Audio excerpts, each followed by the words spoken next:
Բարձր սիրելի հայրենակիցներ, եթերում կրկին քաղաքական խաչմերուկն է, այսօր արդեն դեկտեմբերի 5-ն է, եւ այսօր առավոտյան առաջարկում եմ խոսել, թե ինչ հետաքրքիր վերջին զարգացումներ կան Մայրաթորի շուրջ, իսկ այդ զարգացումները բավականին թեժ են, կարելի նույնիսկ ասել շատ թեժ, որոնք որ մեզ հուշում են, որ ինչ որ մի բան կարող է տեղի ունենա Կատրիչ Ներսիսյանի մնալ չմնալու հետ, քանի որ երեկ մենք արդեն երեկոյան տեղեկացանք, որ ԱԱԾ-ի քննչական կոմիտեն ձերբակալել է Արշակ arczepiskopos Խաչատրյանին եւ քրեական վարույթը ընթանում է նախնական համաձայնությամբ հանրային վայրում թմրամիջոց ապօրինի իրացնելը շատ լուրջ մեղադրանք է, երևի տեսանյութեր էլ կա, որի հիման վրա արդեն ձերբակալումը տեղի է ունեցել։ Փաստն այն է, որ այդ մարդիկ դուրս են եկել պետական համակարգի դեմ եւ հիմա պետությունը արդեն զբաղվում է շատ լուրջ իրենցով։ Հիմա բնականաբար այդ փաստերը պետք է որ ներկայացվեն եւ կներկայացվեն, ես կարծում եմ, ու դա եւս մեզ հուշում է, որ պետությունը ամեն ինչից տեղյակ է եւ տեսնում է, ունի բազմաթիվ աչքեր եւ այնպես չէ, որ այդ մարդիկ երբ որ քննադատում են պետությանը, հայկական պետականությանը, իրենք անպատիժ կարող են մնալ։ Եթե այսքան տարիներ հայկական պետությունը աչք էր փակում այդ ապօրինի գործողությունների վրա, ապա այս պահի դրությամբ երևում է, որ քաղաքական հստակ կամք կա, որպեսզի այդ ամենին վերջ դրվի։ Ես չեմ կարող որևիցե մեկին մեղադրել եւ հաստատել այդ մեղքը եւ մեղադրանքը, բայց ուղղակի խոսում ենք մենք այն մասին, որ շատ լուրջ իրադարձություն էր սա իրոք, բավականին մեծ իրադարձություն Բաքրատ եւ Միքայել սրբազանների ձերբակալումից հետո։ Դրանից բացի տեսանյութ է տարածվել համացանցում, որտեղ որ Արշակ սրբազանը հարվածում է քաղաքացուն, ճիշտ ասած այս տեսանյութը տեսել եմ, տեսանյութը այնքան անորակ է, որ չես կարող հասկանալ, թե կոնկրետ որ հոգեվորականն է հարված հասցնում քաղաքացուն, բայց փաստ է, որ հասցնողը հարված հոգեվորական է, եթե կան այդպիսի պնդումներ եւ կա այդպիսի տեսագրություն, ես կարծում եմ, որ դա եւս համապատասխանում է իրականության, հակառակ պարագայում նման տեսանյութեր չէր տարածվի, կարծում եմ այդ մասով եւս մենք կունենանք պարզաբանումներ։ Ու կրկին սա եւս վկայում է այն մասին, որ պետական համակարգը սկսել է ճզմել այն բոլոր մաֆիոզա օլիգարխիկ վեղարի տակ գտնվող անձանց, ովքեր որ դեմ են հայկական պետականությանը, սուտի ազգային լոզունգներով, սուտի, ճիշտ է խոսել։ Հիմա ինչ ասես, մենք էլ կարող ենք մեր եթերներից խոսել ուլտրա ազգայնական մեզ դրսևորել, բայց դա պարզ է, որ նախ վնասելու է մեր պետությանը եւ մեր ժողովրդին եւ երկրորդը նաեւ կարող է շատ լուրջ ձևական բնույթ ունենա, որպեսզի ավելի մեծ լսարան հավաքենք եւ այլն այդպես շարունակ։ Հիմա փաստը այն է, որ հայկական պետությունը հստակ հայտարարում է, որ այդ անձինք կոնկրետ հակապետական գործունեություն են վարում։ Երեկվա Փաշինյանի հայտարարությունը նույնպես դրա մասին էր վկայում, օտար հատուկ ծառայությունների մեջ բերումը, ու սա մեծ ցավ է ինձ համար, երբ որ երկրի իշխանությունները խոսում են որոշ եկեղեցականների հակապետական գործողությունների մասին։ Ու այս ձերբակալությունը շատ լուրջ հիմա ազդեցություն կունենա, ես կարծում եմ Մայրաթորի վրա։ Պատահական չէ, որ հիմա երբ որ Կատրիչ Ներսիսյանը գտնվում է Ֆրանսիայում, մեկ այլ տեսանյութ է տարածվել, որտեղ որ վանկարկումներ կան, թե Կատրիչ Ներսիսյան հեռացիր։ Սա եւս հստակ վկայում է այն մասին, որ հայ ժողովուրդը, հայ հասարակությունը շատ հասուն հասարակություն է դարձել եւ շատ հեշտ կարողանում է թացը չորից տարբերել։ Բոլորը հասկանում են, որ Գարեգինը, այսինքն եթե լինենք կրկին կոռեկտ, Կատրիչ Ներսիսյանը տարբեր թելերով կապված է ընդդիմադիր ուժերի հետ, որոնք որ կապված են ռուսական հատուկ ծառայությունների հետ, նրա եղբայրը ծառայում է նաեւ Ռուսաստանում, Փաշինյանի պնդմամբ նա հատուկ գործակալ է, ինչ որ նաեւ պաշտոններ ունի բավականին բարձր KGB-ի մեջ, KGB-ն անվանում, ՖՍԲ-ն անվանում հիմա մեծ հաշվով շատ մեծ նշանակություն չունի մեզ համար, բոլորս էլ հասկանում ենք, թե ինչ ծառայություն է դա, եւ դա իրոք շատ մեծ վտանգներ է իր մեջ պարունակում այդ ամենը։ Եվ հետեւաբար Կտրիչ Ներսիսյանը ռուսական կողմնորոշման, ռուսական ազդեցության տարածման սիմվոլն է դարձել Հայաստանում։ Ու դրա համար Հայաստանի իշխանությունները շատ լուրջ ձևով զբաղվում են հիմա նրանով։ Ես կարծում եմ, որ շատ երկար չի տևի, արդեն քանի որ Արշակ arczepiskopos-ին է հասել հարցը, ճնշումը ահռելի մեծացավ Կտրիչ Ներսիսյանի նկատմամբ, ես չեմ հասկանում, թե ինքը ինչ կարող է անել, որպեսզի խուսափի հրաժարականից, եթե կրկին շարունակի այդ ճանապարհով ընթանալ, ես գրեթե համոզված եմ, որ իր մասին եւս բազմաթիվ տեսանյութեր կհրապարակվեն եւ նաեւ կարող է լուրջ մեղադրանքներ առաջադրվեն նաեւ իր նկատմամբ։ Խնդիրը միայն այն չէ, որ ռուսական ազդեցությունն է այստեղ վտանգավոր, սիրելի հայրենակիցներ, ցանկացած ազդեցություն մեր եկեղեցու վրա, լինի դա ռուսական, ամերիկյան, եվրոպական, չինական, պարսկական, բոլոր այդ ազդեցությունները միանշանակ չափազանց վտանգավոր են։ Ուղղակի այսօրվա հիբրիդային պատերազմ մղող երկիրը Հայաստանի դեմ հիմնականում Ռուսաստանի Դաշնությունն է, ցավոք սրտի։ Եվ մենք պետք է կարողանանք մեր եկեղեցին մաքրել, որպեսզի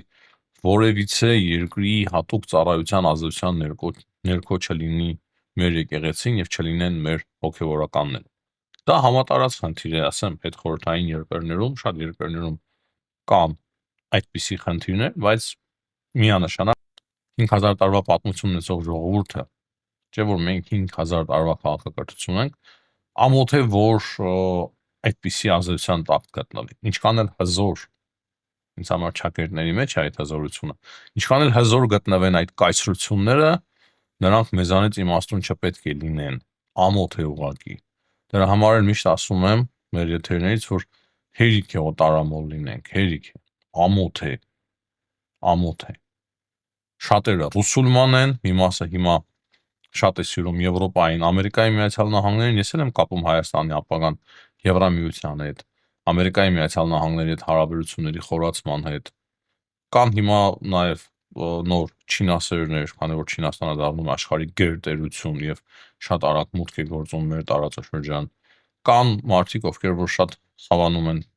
Իրանի քաղաքականությանը, կան մարդիկ, ովքեր որ հավանում են Թուրքիայի քաղաքականությանը, նույնիսկ Թուրքիայի քաղաքականությանը։ Հիմա եթե մենք սկսենք այդ ձևի առաջնորդվել, դուրս է գալիս, որ մենք ոչնչություն ենք, մենք այնքան ոչինչ ենք, որ մեզ միշտ տերեր են պետք է։ Միշտ մենք այդ տերերի դիմաց պետք է ծնգի իջնենք եւ հպատակվենք։ Ես լրիվ այլ կարծիքի եմ, ճիշտ է տեսնում եմ, որ մեր զարգացումը քաղաքակիրթ աշխարհի հետ է, բայց նույն ժամանակ չեմ տեսնում, որ ուշքերս գցած վազելու ենք ամեն գնով դեպի իրենց, մոռանալով ինքներս մեզ։ Նորմալ վստահ քայլերով շարժվելու ենք դեպի Եվրոպա եւ Ամերիկայի Միացյալ Նահանգներ, պաշտպանելով եւ պահպանելով մեր արժանապատվությունը։ Բարիքինի հարցից շատ շեղվեցինք, Կտրիչ Ներսիսյանի թեմայից շատ շեղվեցինք եւ վերջում ավելացնեմ նաեւ այն, որ Նիկոլ Փաշինյանը հայտարարեց, որ դեկտեմբերի 7-ին Կիրակի օրը Սուրբ Վերգ եկեղեցում Գյումրիում կմասնակցի պատարագի։ Որքան պատկերացնում եմ, գյումրեցիները թող հուշեն, այս եկեղեցին աթորանիստ է Միքայել Սրբազանի համար եւ տեսնենք, թե ինչ ձև կընթանա այնտեղ պատարագը։ Բայց անպայման սիրելի գյումրեցիներ, դուք էլ գրեք մեկնաբանությունների մեջ, որպեսզի հասկանամ, թե ինչ է կատարվում։ Երբ որ ես Գյումրիում էի ամիսներ առաջ եւ նոր էին ձերբակալել Միքայել Սրբազանին, ես տեսնում էի, որ ինչ որ բարձրախոսներ էին միացրել քաղաքում, եկեղեցու մոտ Իմիջայլոց 7 վերքից ոչ շատ հեռու եւ ինչ որ լոզունգներ, հայտարարություններ, կոչեր էին հնչեցնում այդ բարձրախոսերով, հնարավոր է նաեւ ձայնագրություններ էին, չեմ կարող ասել, բայց հակաիշխանական, հակապետական ինչ որ լոզունգներ էին այդտեղ։ Դրա համար շատ կարեւոր է ձեր կարծիքը, սիրելի գյումրեցիներ, թե ինչ է հիմա տեղի ունենում Գյումրիում եւ եթե Փաշինյանը մասնակցում է 7 վերքում պատարագի, ինչպես է դա տեղի ունենում։ Այսինքն այնտեղ էլ տեղի ունեցել փոփոխություններ։ Այդ ներքին փոքր հարցերին ես ծանոթ չեմ։ Հնարավոր է այնտեղի քահանան եւս արդեն հստակ կողմնորոշում է ցույց տալիս։ Հիմա սիրելի հայրենակիցներ, անդրադառնանք արտաքին քաղաքական կարևոր հարցերի ԵԱԿ-ի շրջանակներում շատ կարևոր հանդիպումներ է անցկացնում Հայաստանի արտգործնախարար, հիշեցնեմ, նա մասնակցում է ՀԱՀԿ-ի արտգործնախարարների հերթական հավաքին եւ այդ շրջանակներում արդեն հանդիպել է Վրաստանի արտգործնախարարի հետ, շատ ջերմ զրույց են ունեցել Վրաստանի արտգործնախարարի հետ, Ֆրանսիայի փոխարտգործնախարարի հետ կարևոր հանդիպում է ունեցել, Ադրբեջանի արտգործնախարար Ջեյհուն Բայրամովը հետաքրքիր հայտարարություն է արել այդտեղ այդ հավաքին, նա ասել է, որ այսօր Հայաստանը եւ Ադրբեջանը ապրում են ամենախաղաղ եւ կայուն շրջանը իրենց պատմության մեջ։ Նրա խոսքերով երկու կողմերն շարժվում են դեպի կոնկրետ միջոցառումներ կառավարական, խորհրդարանական եւ քաղաքական հասարակության մակարդակով, տարբեր ձևաչափերով, այսինքն ուզում է ասել խորհրդարանականներն են հանդիպում, կառավարության անդամները, քաղաքասարակության ներկայացուցիչները եւ այդպես շարունակ, այսպիսի ձևակերպումներ է տվել Ջեյհուն Բայրամովը, ինչպես արդեն նախորդ հաղորդման մեջ ասեցի, նաեւ նախագահի օգնականն էր հայտարարությամբ հանդես եկել, ասել է, որ սա պատմական տարի է, 30 տարվա հակամարտությունը վերջապես ավարտվեց, հույս ունենք, որ ասում է 2026 թվականին կպաշտոնականացվի խաղաղության համաձայնագիրը եւ սա հայտարարում է նախագահի ներկայացուցիչ Էլչին Ամիրբեկովը։ Եվ նաև մեկ հետաքրքիր կարևոր տեղեկություն, երեք հայտնի դարձավ, որ Գերմանիայի կանցլեր Ֆրիդրիխ Մերցը հեռախոսազրույց է ունեցել Իլհամ Ալիևի հետ եւ կանցլերը նաև այդ հեռախոսազրույցի ընթացքում շնորհավորել է Հայաստանի եւ Ադրբեջանի միջև խաղաղության օրակարգի առաջընթացի համար։ Ինչ վերաբերում է միջազգային հարցերին, սիրելի հայրենակիցներ, Պուտինը մի քանի հայտարարություններ է նոր արել, գիտեք, նա Հնդկաստանում է գտնվում, Հնդկաստանի վարչապետ Մոդին շատ լավ է դիմավորել Վլադիմիր Պուտինին, նույնիսկ խճճվում է, չես հասկանում, թե ինչ քաղաքականություն է վարում Հնդկաստանը, երևի իրենք էլ փորձում են իրենց ազգային շահերին համապատասխան քաղաքականություն վարել, անկեղծ ասած այդտեղ էլ շատ չեմ խորացել, որպեսզի հասկանամ, թե ինչ է անում Հնդկաստանը։ Ես կարծում էի, որ Հնդկաստանը Ամերիկայի Միացյալ Նահանգների լավ դաշնակիցն է, բայց տեսնում ենք, որ վերջերս խաղեր է տալիս Ռուսաստանի Դաշնության հետ եւ Չինաստանի հետ, չնայած միշտ էլ լավ հարաբերություններ է ունեցել Ռուսաստանի Դաշնության հետ, եթե անկեղծ լինենք։ Հիմա խոսք կա, որ ատոմային սուզանավ են վարկով վերցնելու, նոր ինքնաթիռներ կարող է պատվիրեն Ռուսաստանից կամ համատեղ ինչ որ շինարարություն իրականացնեն, որի փորձը որ ունեն Հնդկաստանում, էներգետիկ հարցերն են քննարկման հիմնական թեման, չնայած որ Ամերիկայի Միացյալ Նահանգները պատժամիջոցներ է մտցրել եւ խիստ զգուշացրել է Հնդկաստանին եւ այդ շրջանակներում Ռուսաստանի Դաշնության նախագահ Վլադիմիր Պուտինն էլ մի քանի քաղաքական հայտարարություններ է արել Ուկրաինայի մասով, ասելով, որ արևմուտքն է սանձազերծել այդ պատերազմը Ուկրաինայի ձեռքերով ընդդեմ Ռուսաստանի ու նրա խոսքերով հատուկ գործողությունը, դե ռուս-ուկրաինական պատերազմը իրենք հատուկ գործողություն են անվանում, չէ, ասում է, որ այն վերջ դնելու փորձը է, ոչ թե ինչ որ պատերազմ է։ Հայտարարությամբ է հանդես եկել նաև Ամերիկայի Միացյալ Նահանգների փոխնախագահ Ջեյ Դի Վենսը, եւ նա ասում է, որ շատ հնարավորություններ կան, լավ հնարավորություններ, լավ լուրեր եւ հնարավոր է շատ մոտ ժամանակներս ինչ որ լավ տեղեկություններ լինեն Ուկրաինայի շուրջ պատերազմի դադարեցման առումով, ու նրա խոսքերով ինքը համարում է, որ իրոք մեծ պրոգրես ու առաջընթաց է գրանցվել բանակցությունների ընթացքում, եւ Ջեյ Դի Վենսի խոսքերով մոտակա շաբաթների ընթացքում լավ լուրեր կարող է եւ լինեն։ Դե Թրամփի հայտարարություններին մենք անդրադարձել ենք, հակասական տարբեր ինչ որ հայտարարություններ է Թրամփ անում, Թրամփի հայտարարություններից դժվար է ընդհանրապես որևիցե բան հասկանալ, գլուխ հանել, երևի միայն ինքն է հասկանում ինչ է ինքը ասում, շատ քչերն են հասկանում, մեկ-մեկ ուշքի է գալիս, նորմալ է սկսում խոսել, այդպիսի շրջաններ է ունենում մի 2 ամիս, հետո կրկին դժվար է հասկանալ, թե ինչ է ասում Թրամփը, դե այդպես է, հիմա ինչ անենք։ Եվ մեկ հետաքրքիր տեղեկություն եւս կա, որ Դուբլինի օդանավակայանի տարածքում, երբ որ Զելենսկիի ինքնաթիռը վայրէջք է կատարելիս եղել, հայտնվել են շատ թանկարժեք ինչ որ ԱԹՍ-ներ, հավանաբար դրանք նաեւ ռուսական ծագում են ունեցել եւ հիմնական նպատակը եղել է, այդպես են ամենայն դեպս լրատվամիջոցները ներկայացնում, խոցել